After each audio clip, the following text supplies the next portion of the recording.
Our guest today went to rabbinical school and was ordained as a rabbi before realizing that he wanted to focus on business and technology. He has run his own web design business, IT support company, eBay business, SEO company, graphic design business, construction company, and real estate website at the same time while having a full time job. It wasn't until he focused on one business and moved on from the others that he truly went to the next level business wise. He currently is the CEO of Ajax Union, a B2B digital marketing agency based in Brooklyn, New York. He is a business strategist, marketing expert, and certified Google trainer.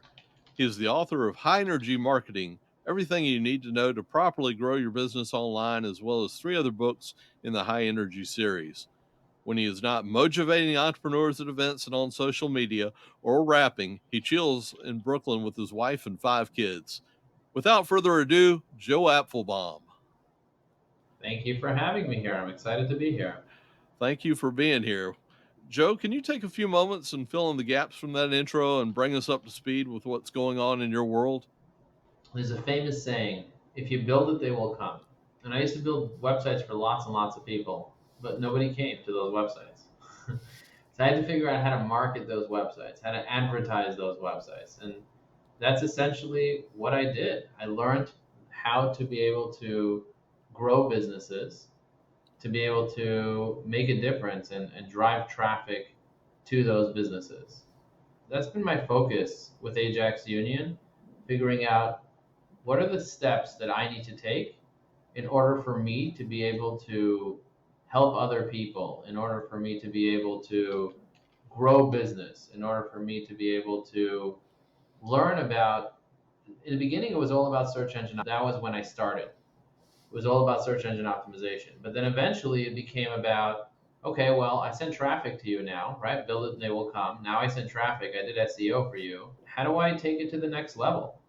How do I actually make a business impact? Not just sending you traffic, but how do I actually grow your business? And that was a game changer. That was a real game changer for me. Once I learned how to do that, once I learned how to be able to actually grow a business, and I realized the following: the right strategy will save you a decade. And so I look at a lot of companies and their strategy is throw stuff at the wall and hope for the best. Energy without strategy is a waste of time. So I had to learn the step-by-step process myself, apply it to my business, see it work, and then start applying it to many of our clients. And we've serviced over 1,100 clients in the past 13 years, made a difference for many people. And now we're doing LinkedIn training as well. We have over 1,000 students that we've serviced, and we're helping people to learn how to use LinkedIn to grow their business. Okay. Now, stepping aside from that for just a few moments, I mentioned Mojovation in your bio. How do you define Mojovation? The way that I define motivation is for someone to get into joy, for someone to figure out who they are and what they want to accomplish in their life and live a life of purpose and freedom instead of constantly just worrying about what other people are thinking about me. Did you know that other people's opinions are none of your business? So really getting into that, really getting into like, how am I going to make my life better? How am I going to help other people? How am I going to make a difference for other people is really, really key. Okay. So, what are the seven things one should remember every day to have Mojovation energy? If you want to be able to increase your energy, the first thing you need to realize is that a 5% drop in hydration is a 30% drop in energy. What does that mean? If you want to get motivated, you got to be hydrated. So, number one is you need to have water every single day. And that's a reminder that I remind myself. I'm going to take a sip of water right now. Every single day, you got to have the right amount of water. The next thing that you want to think about, besides drinking water, is making sure that you have gratitude. If you're not feeling grateful, you're not going to be able to be in the abundance mindset. What I learned through my journey is that if you're always thinking that you're missing and that you need and that you desire, you're never going to be happy. So every single day, you got to remember, what am I grateful for? Get in that state, get in that vibration of energy, and go make a difference for other people. The next thing you want to do is you want to measure. And so measuring is about making sure that you know where you are and where you want to go and what are the steps that you need to take to get there. So for example, if you want to drink enough water, you got to measure. If you want to feel gratitude, you got to measure how you feel. Are you feeling gratitude? Are you in the zone? Are you feeling what you want to feel in order for you to attract what you want to attract? And then after doing that, then you take a step back and you ask yourself, well, am I communicating properly? Do I have the proper communication? Am I journaling? Am I speaking to people? Am I expressing what I want in my life? And often people are in their head. And I always say, if you're in your head, you're dead. So you got to have the right amount of communication, both internal communication and external communication. You got to tell people who you love, that you love them, because those are some of the regrets that people have at the end of their life. So every single day, you need a reminder, who do I need to communicate with, and how do I need to communicate with them? Then you need to be growing every single day. If you're not learning, you're not growing. So what does it mean to be learning? Read a book, read a few pages of a book, watch a TED Talk every single day. If you're feeling burnt out, if you're feeling like you're not progressing in life, progress equals happiness. So you need a daily reminder to be learning, because we get into our comfort zones and we stop learning. And so if you're not learning anything new, go out there and change your environment. Hang around with different types of people. You are the average of the 5 people you spend the most time with. And then after that, what you want to do is you want to think about how you can make a difference for other people. So contribution is one of the most important things that you can do, because ultimately, for us to really feel fulfilled, not just happy, but fulfilled deep down, we have to be in a state of giving. We have to be in a state of contribution. So for me, when I'm in a state of contribution, I don't have a better feeling than that. That is the feeling I want to be in. I have joy when I'm able to give to other people and make a difference. And then finally, the seventh thing that you want to consider every single day, the seventh reminder, is being present. Really being present, really getting in the now. We're so used to doing and doing and doing that we forget that we're not human doings. We are human beings. And being means getting between the thoughts, meditating, being in the present moment, getting in the zone, getting in flow, getting in the right vibe. If you want to attract your tribe, you first have to get in the right vibe. And what does it mean to get in the right vibe?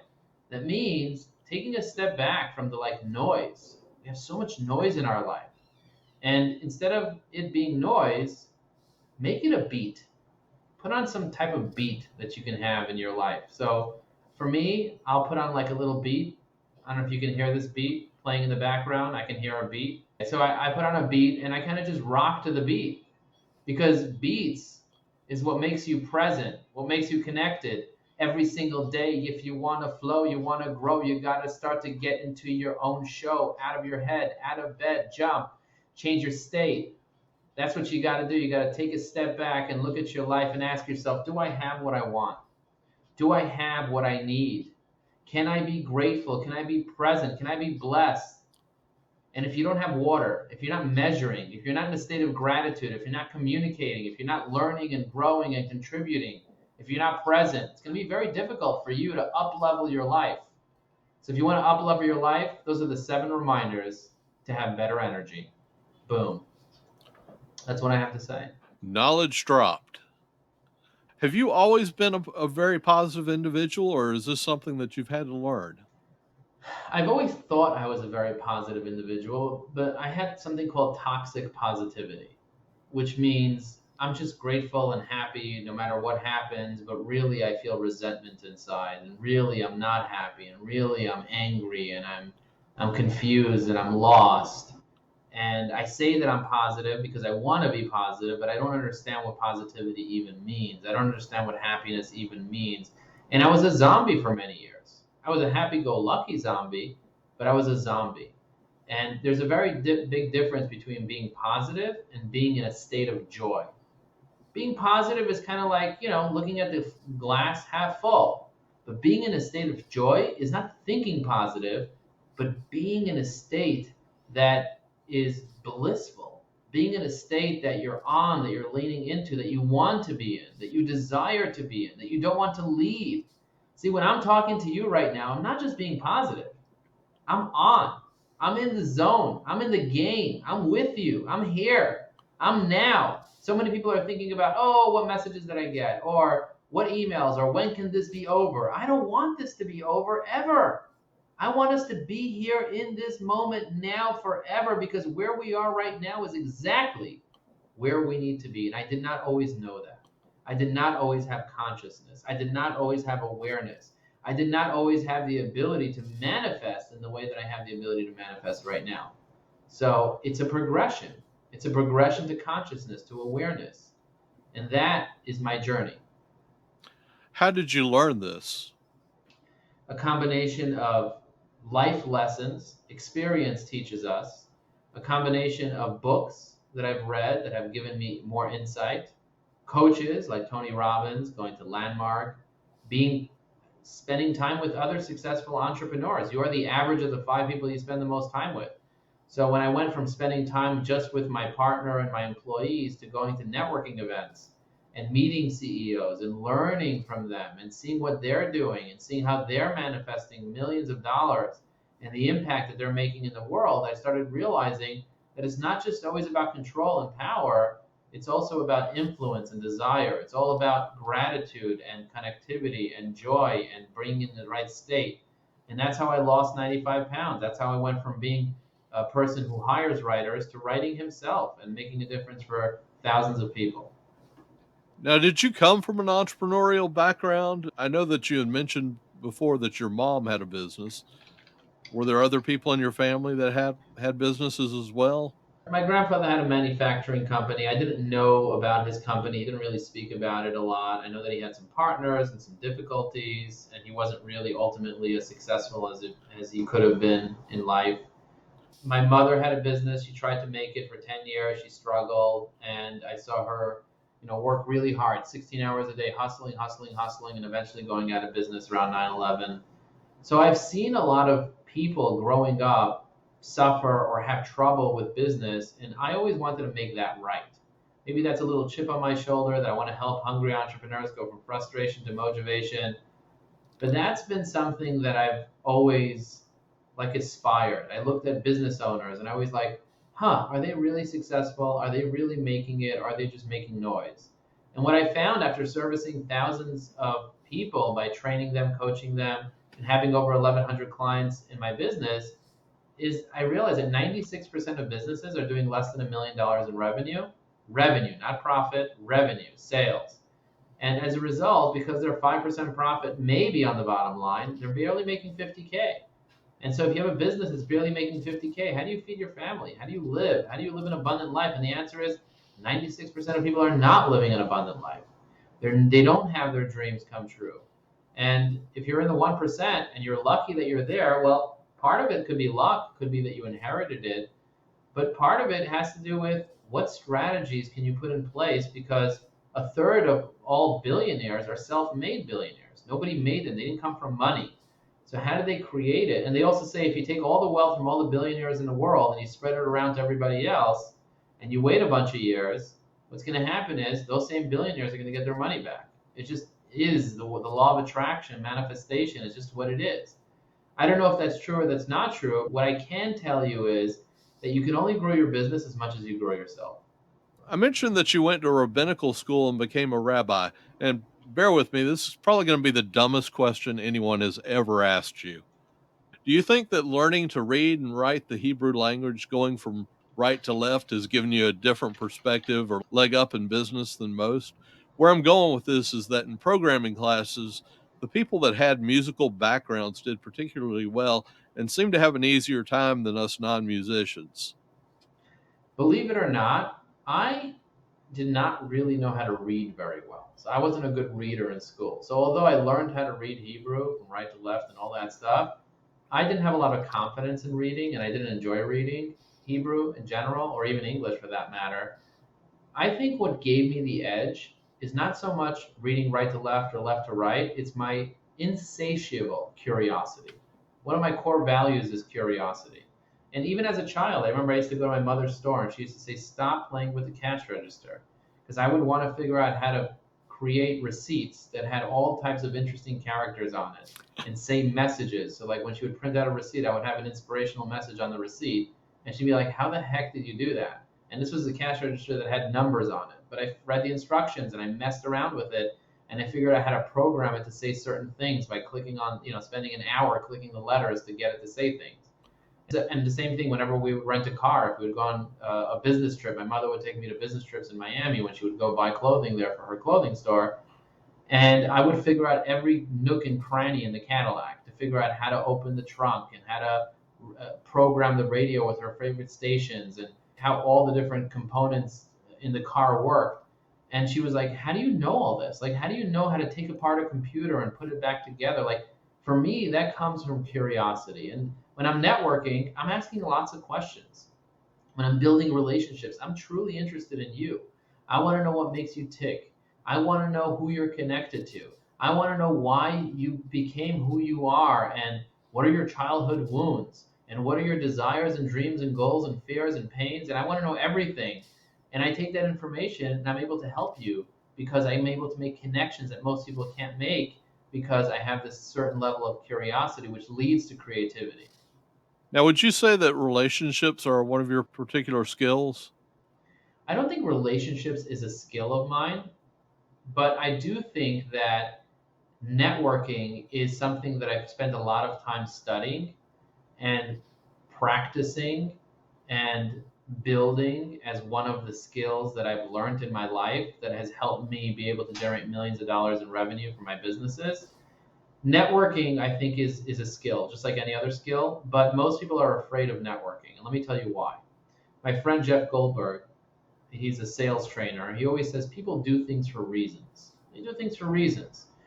And in order to figure out what the reasons is, the why behind why people are doing things, you have to really build a network of people that will trust you to tell you their reasons.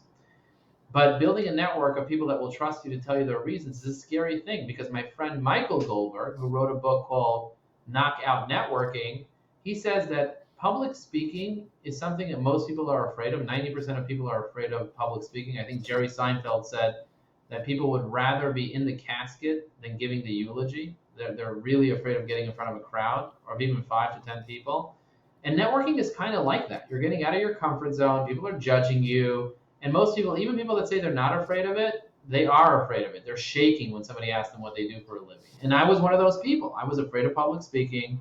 I was afraid of networking. And so, really, like honing in that level of confidence, Nathaniel Branden in his book, The 6 Pillars of Self-Esteem, wrote about there's actually a process to gain more self-esteem. And so, relationships, I think the skill of relationships, if you really want to be good at having a relationship with other people, you first have to be good at having a relationship with yourself and really getting to know yourself and have confidence in your own abilities.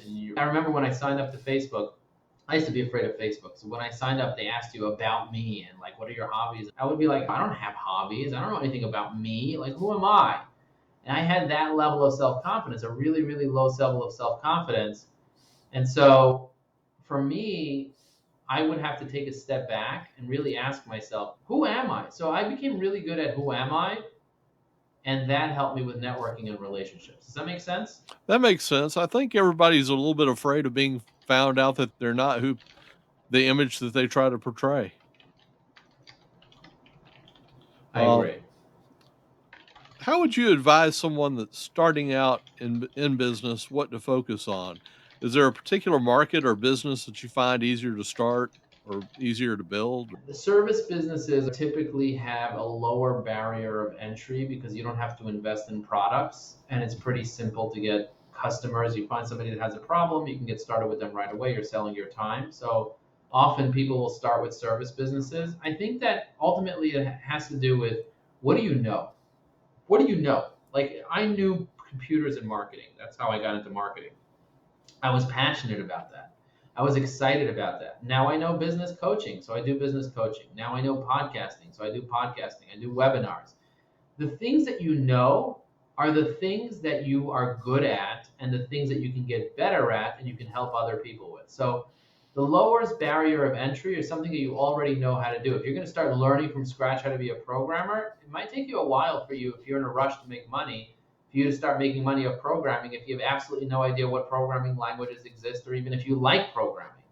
So what I would say is if you want to be able to make money, look at what's already around you. You are where you need to be. You are exactly where you need to be right now in your life. And so wherever you are now, embrace that, accept that, and love that. And if you can do that, you're going to be able to make money and just, hang out with the right people, hang out with coaches, hang out with people that will make you think differently, people that are on the same awareness journey as you. And if you vibrate with them and you're in joy, in a state of joy, in a state of freedom, in a state of happiness, in a state of gratitude, in a state of fulfillment, you're going to be able to generate income and manifest whatever it is you want to create. That's what I love about this podcast. It just gives me the opportunity to talk to so many folks that I wouldn't otherwise have the opportunity to. How do you create a plan to grow a business to seven figures? Well, step number one is, do you have a desire to have employees? A lot of people want to get to seven figures, but they don't want employees. And it's really, really, really hard to do that. So I would say step number one is ask yourself, do I want to manage other people? Because, to get to seven figures as a business, probably you're going to need 10 employees. If you're really good, you might need 5. But you're going to need people to work with you because, to build a village, it takes people. That's number one. Number two is, do you really want $1 million in revenue, or do you just want a number? Because some people are making $1 million in revenue, have nothing left in the bottom line, and all they have is stress. So you really have to just ask yourself, it's not just about building $1 million business, but it's about making a difference and figuring out what you really want in your life. So now if the answer is yes, then start solving problems for people. If you want to build $1 million business, how much money will people pay you to solve a problem for them, and how many people can you get in X amount of time? And that's the math that you have to do. Grant Cardone, big influencer in the real estate space. He has a 10X conference. He wrote a book, 10X. One of the things that he teaches his students is do the math. Do the math. Most people are not willing to do the math. So I say, how do you get to $1 million in revenue? Math. It's really arithmetic. As I have a partner, her name is Tammy. She is a PhD in mathematical neuroscience. She's brilliant. She runs the companies, and she's a really good integrator, good operator. And we talk the difference between math and arithmetic, and she's like, yeah, getting to $1 million is arithmetic. It's not even math. Math is making sure that it's profitable. So yeah, first do the math to figure out what you want to do. But ultimately, at the end of the day, is getting to $1 million is literally putting it on paper. What are you going to do? How many clients are you going to have? How often are you going to service them? What are you going to do for them? How are you going to help them? How many employees do you need? How much are you going to pay each employee? So write it down. Come up with a plan. Do it on the back of a napkin. Do it on a piece of paper. If it's too complicated, it's probably not going to work.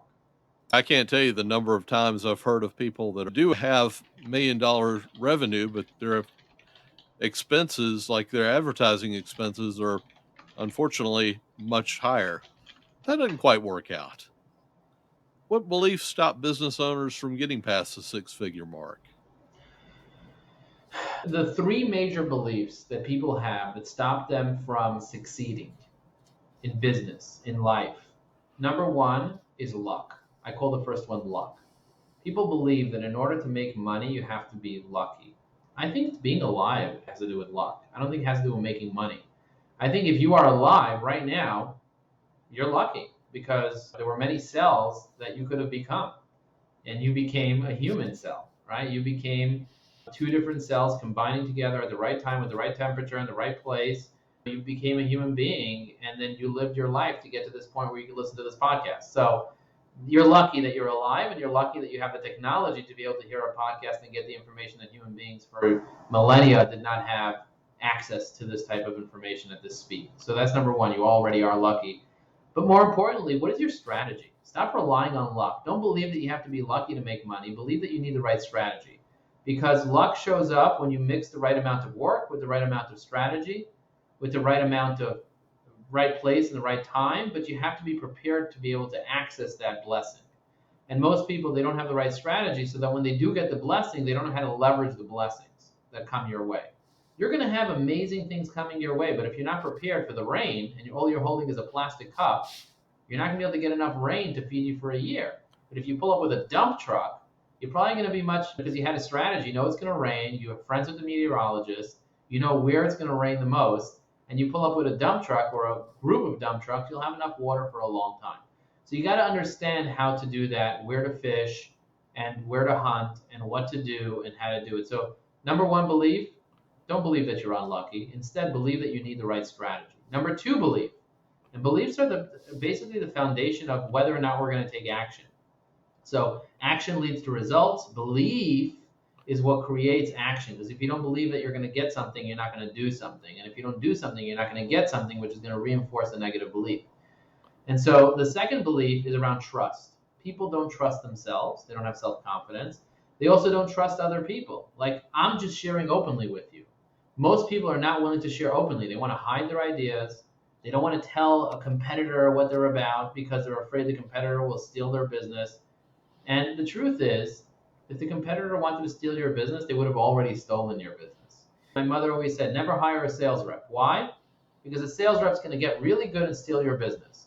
And I was like, Ma, the sales rep doesn't want your business. They want to do sales. They want to go home every day. They don't want to sit here dealing with your business. She's like, it's not true. I was like, okay, well, the first person that I hired before I paid myself a salary was a salesperson, and I ended up building one of the fastest growing companies in America. So I was able to trust this person with my leads, with my CRM, with my knowledge, with my information, with my training. And as a result, I made a lot of money. If you can't trust other people, how are you going to make a lot of money? You got to learn to trust. And trust isn't a guarantee that you won't get screwed. I've got screwed. I had my fair share of losing, as Frank Sinatra says. But I did it my way. I had my fair share of losing. But you know what? I have regrets, but not enough to mention, as he says in his song, My Way. Personally, I believe that if you can trust other people, that if you can trust the government, if you can trust yourself, you're going to be much more successful and get past the six figure and even 7-figure mark. But you have to be willing to fail in order for you to scale. And then the third self-limiting belief that I see a lot of people having is that if it ain't broke, don't fix it. And most people that say that are broke. You are broke, fix it. So instead, be willing to change. Be willing to go with the times. Be willing to optimize what you're doing. You don't have to change every day. But if you see something's not working, if you see you're not feeling joy with what you're doing, then don't do that anymore. Find what brings you joy. Find the joy in what you're doing and do more of that. And get really good at doing things that you love doing. Chances are what you're good at, you like doing. I'm good at being on podcasts. That's why I like being on podcasts. I'm good at singing because I worked on it. And so I like rapping and singing and doing those things. I like being in the zone. I like being present. I like being in flow. I like coaching and mentoring and guiding and marketing and advertising because I'm damn good at that. And so are my employees. And so if what you do brings you joy, you will do more of it. And the more you do, the more results you get. And so the three self-limiting beliefs are: number one, I have to be lucky. Number two, don't trust anybody. And number three is I want to stay in the same state. I don't want to change. I want to do what was done before. What worked yesterday is not going to work today. And what works today is for sure not going to work tomorrow when things change and there are electric cars and flying people. So you got to change with the times, and you got to acknowledge that you are a human being and you have plasticity in your mind and your brain. So optimize your cells and infuse more joy and gratitude, and you're going to be able to manifest anything you want. That was a great Sinatra, by the way. Thank No, you. it's worth coming from a guy from North Carolina that you could probably barely understand accent wise, but no, it was great. You founded one of the fastest growing digital marketing companies around. What do you attribute that success to? I know you mentioned a great hire, and it sounds like you've had multiple great hires. Yeah, I would say my number one attribute to success is my insatiable thirst for growth. Growth, just growth. Just keep growing, keep asking questions, keep growing, and surround yourself with the right people. Not just employees. Employees are really important, but also coaches, also mentors, also just people, just like human beings. I mean, the people that I've spent the time with, whether they were my employee, my partner, my coach, my investors, my whoever it is, whoever just believed in me, whether it was somebody that I paid or somebody that paid me, my students, I learned from the people around me. And so I believe that my success comes from me taking action, but from the things that I learned. Knowledge does not equal power. Applied knowledge equals power. So that's basically where I'm at. Yeah, applied knowledge equals power. I think we're seeing a lot of knowledge addiction, people learning for the sake of learning but never executing. Um, Execution is how you get results. yeah, but it seems like people just learn for the sake of learning. And I'll be honest, I've fallen into this category before. It's something I struggle with. I like information. I've spent a career in IT. I like to know how to do things, how things work and flow. But there comes a point where you actually have to make a decision and execute. And if you don't do that, then you're on the side of the road. What would you consider one of your weaknesses or your biggest weakness?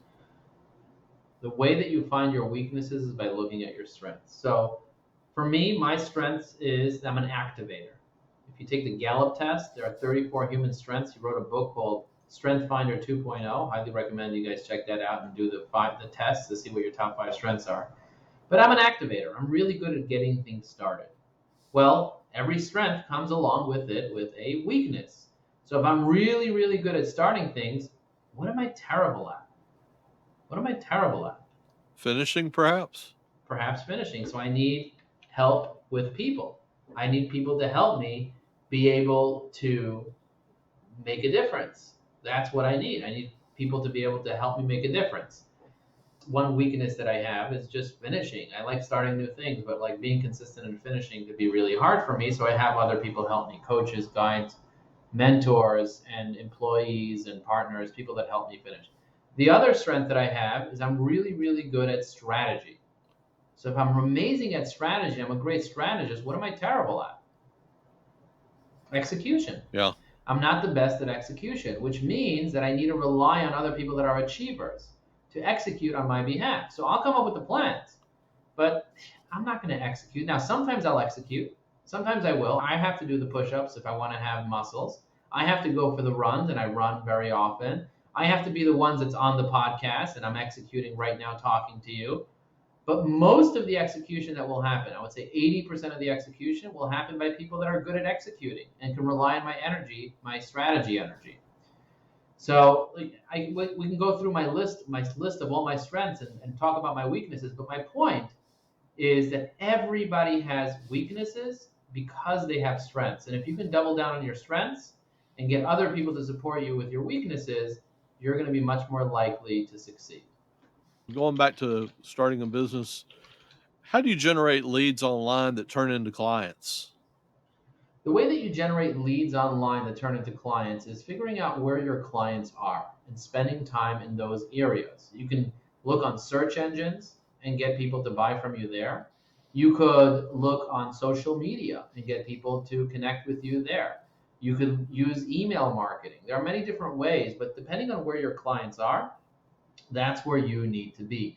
And you need to be speaking in their language. That's why you need the right strategy to figure out who your client is, and based on who they are, you can determine what type of language they speak. What are their pains? What are their goals? What are their fears? What are their dreams? Because human beings are emotional beings. We make decisions based on emotion. We back it up with logic, so you need both. But because we're emotional human beings, we got to be resonated with. We got to resonate with our audience. And so LinkedIn's a great place to find CEOs, professionals, decision makers to network with and turn into clients. So if you're not using LinkedIn today and you're a business to business or you are business to consumer, but with a high lifetime value type of client, a valuable client, LinkedIn is a very big missed opportunity. And if you want to learn how to use LinkedIn, we've developed an incredible course and coaching program. And we have trained over 1,000 people in our course and coaching program to be able to help them grow their business using LinkedIn. So if that's something that somebody wants to learn how to do, definitely check me out on LinkedIn, joelinkedin.com. Reach out to me, and I'm happy to send you information about our course and coaching program. What is the best way to leverage LinkedIn to build real relationships? LinkedIn gives you the ability to connect with 30,000 people. You can have 30,000 connections on LinkedIn. Now, I know this for a fact. You do not need 30,000 connections to generate $1 million or 2 million or 5 million or 10 million. You need the right connection. So this right strategy will save you a decade. So for me, what I always tell people is step number one is know who you want to connect with. Know who your centers of influences are. Know where the people are and connect with those people. That's number one.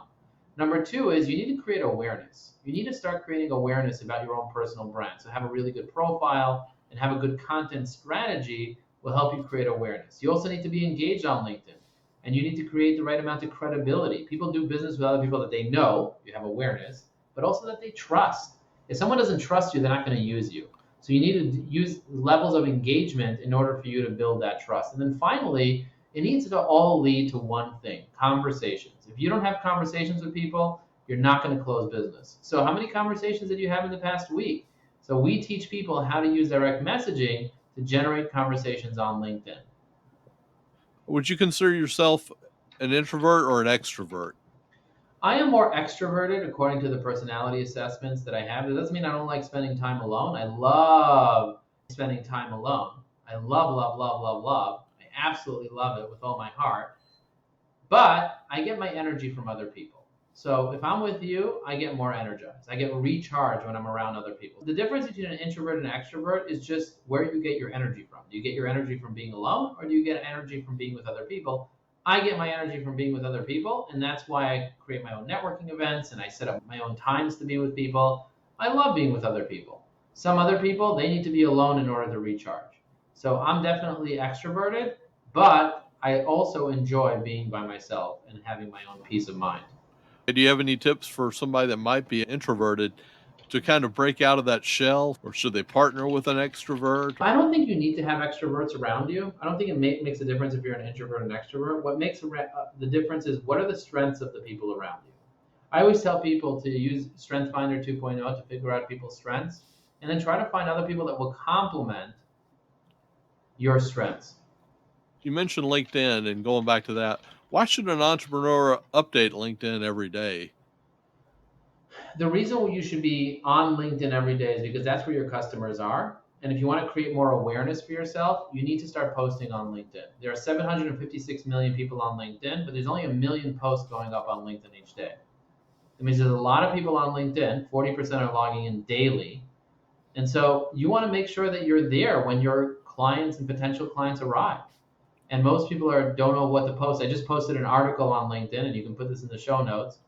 The article that I posted is entitled 19 Types of Posts to Post on LinkedIn. And then I broke down every type of post and I gave examples for every post. So, if you need ideas, I have plenty of ideas for you. The key is for you to take action. I was just going to ask you about the different types of posts too. It seems like you either see something advertising a new product or a motivational story. Some of those motivational quotes are kind of pithy. How effective are they at keeping somebody forefront of mind? Most people are not posting at all. So even if you just post a motivational quote, at least you're staying top of mind, especially if you have a good profile, good photo, good name, good headline, because that's what people see when you post. So you want to remind people that you exist, stay top of mind. You shouldn't only put inspirational quotes or inspirational messages. One of the things that we teach our students is tell your story. People want to get to know you, Greg. So what's your story? What's your story? And so I have lots of different stories about growing up in my mother's store, in my business, with clients, turning down $1 million opportunities because they don't align with my core values.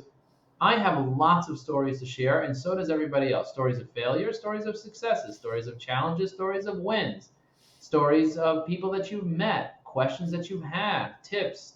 There's so many things that you can do with in terms of content. The key is for you to take a step back and ask yourself, what does my audience want to hear? If you have an audience that loves motivational quotes, share motivational quotes. If you have an audience that are more IT engineers, then maybe you won't want to do motivational quotes, and maybe you want to do how-tos and tips and tricks and hacks.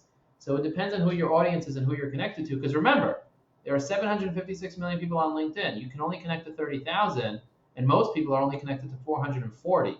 So knowing who your audience is will help you craft the right content. Does that make sense? That makes sense. Say you're linked into several people in the company that you work with, and you're starting an entrepreneurial business on the side, and you're just not really ready to publicize that fact yet.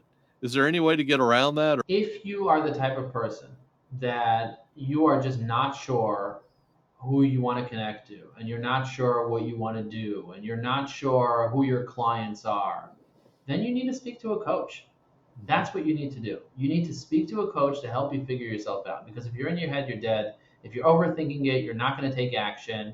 I've trained over 10,000 business owners on behalf of Google as a certified Google trainer over the past decade. And one of the questions I ask people is, how much money do you want to make? You know what people answer, Greg?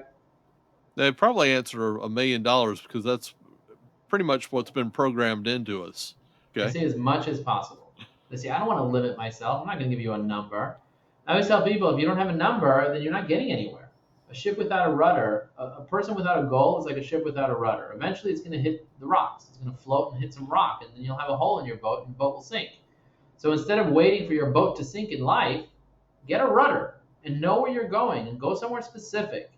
And you might say, well, that specific place might not be aligned with my values. Okay, well, once you get there, well, then you shift to the next place and try to find a place that is aligned with your values, that does bring you into gratitude and joy and freedom and presence and abundance. But you got to just make mistakes. I turned down a multi-million-dollar opportunity, and the COO of the company said, Joe, this will probably be the biggest mistake you ever made in your life, turning down an opportunity like this. And I say, I learned from my mistakes. If this is the biggest mistake I made in my life, I am ready to learn, baby. I am ready to learn, because that means it'll be the biggest opportunity I have in my life. So Yeah. he didn't even know what to say to me. He's like, oh my God, I can't believe you're turning this down. I was like, you don't have to believe it. You just have to experience it. Okay. So, how has the pandemic impacted you personally and also your business? The pandemic has impacted me personally by, number one, it made me question a lot of things in my life. As a result of going through a divorce process, my business took a Sorry. very big hit. We lost about 75% of our revenue, like within the first few weeks of the pandemic. A lot of the businesses we were servicing closed down. So a lot of personal things happened. But because I've had all this training, because I've worked on myself so much, I didn't take any of this stuff personally. At first, a little bit, but long term, working with some coaches, hiring the right people, getting out of my comfort zone, I basically tied my shoes up, got back up using LinkedIn, got most of the clients back, got new clients, grew our evergreen business. We're doing lots of corporate training to sales teams now. So for me, it's like it really helped me be able to realize how life can really put you in circumstances that will challenge every aspect of your life. And if you're able to stay strong, if you're able to stay consistent, if you're able to stay in a very powerful place, then you're able to move forward. And then from there, from that place, you're able to make a difference for other people. It sounds like one of your core values is serving and making a difference for other people. Definitely making a difference. My why is I want to help 1,000 hungry entrepreneurs go from frustration to motivation. What does that mean? Really making a difference for other people. Yeah. So, what's next on the horizon for you? What's next on the horizon for me is just adding more entrepreneurs that want to learn, coaches, consultants, entrepreneurs that want to learn how to use LinkedIn, making a difference for them, and continuing to grow that part of the business, continuing to stabilize and grow Ajax Union post pandemic, adding maybe 5 new accounts, and just keep making a difference, keep staying in that state of joy and attracting positivity and abundance and creativity, and just keep being curious. Do you think there'll be another book in the high energy series, like maybe a high energy series, Mastering LinkedIn, or Yeah, so my next book is going to be High Energy Networking. I already started writing it. I wrote about 10,000 words towards a manuscript, and my goal is to launch it this year. And I have a series of an additional 10 books that I'd like to write over the course of the next 10 years. I don't know that I'm going to write all of them, but as I live my life and I have different experiences and I learn things, I'm able to take a step back and connect and create. when you were, say, 16 or 17, did you envision where you're at now?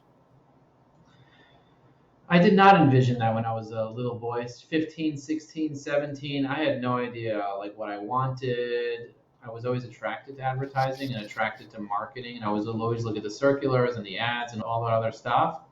I always wanted to just add value. For me, it's all about adding value to other people, adding value to for myself, and just keep growing. And so, using my curiosity, that's something that I'm very very excited about. How do people go from a state of frustration to a state of motivation? Like a lot of people are super frustrated. So I love talking about that idea. Realize that if you're frustrated right now, it's just a signal for something that needs to change in your life. There's something that needs to change in your life. And if you can kind of take a step back and really ask yourself, what is it that I want to create? What is it that I want to create in my life? And you can just take a step back and live that thing that you want to create and really get to know that and not have attachments to by when you want to create it and say, oh, I have to do this by this and this date, otherwise my life is over. But stop trying to control things that are outside of your control. The only thing you could really control are your thoughts and your feelings. And your thoughts and your feelings will vibrate at a certain rate and help you either manifest what you want or manifest what you don't want. And if you're scared and you're in fear, frustration is a form of fear and lack, then you're going to get more of that. And so if you want to get into Mojavation, if you want to get into abundance, if you want to get into freedom, if you want to get into inspiration and joy, then you really have to take a step back and become really present with where you are right now and see what you're not willing to surrender to, what you're not willing to accept. And then surrender and accept. And then get inspired and go create. You are a creator. You are a manifester. And you can manifest anything that you want. You just have to hang around with the right energy and be the right energy, and you will be able to create. And with that, I want to thank you, Greg, for having me on your show. This was marvelous. Well, thank you for being my guest on Entrepreneurs Over 40. This has been great. All the best.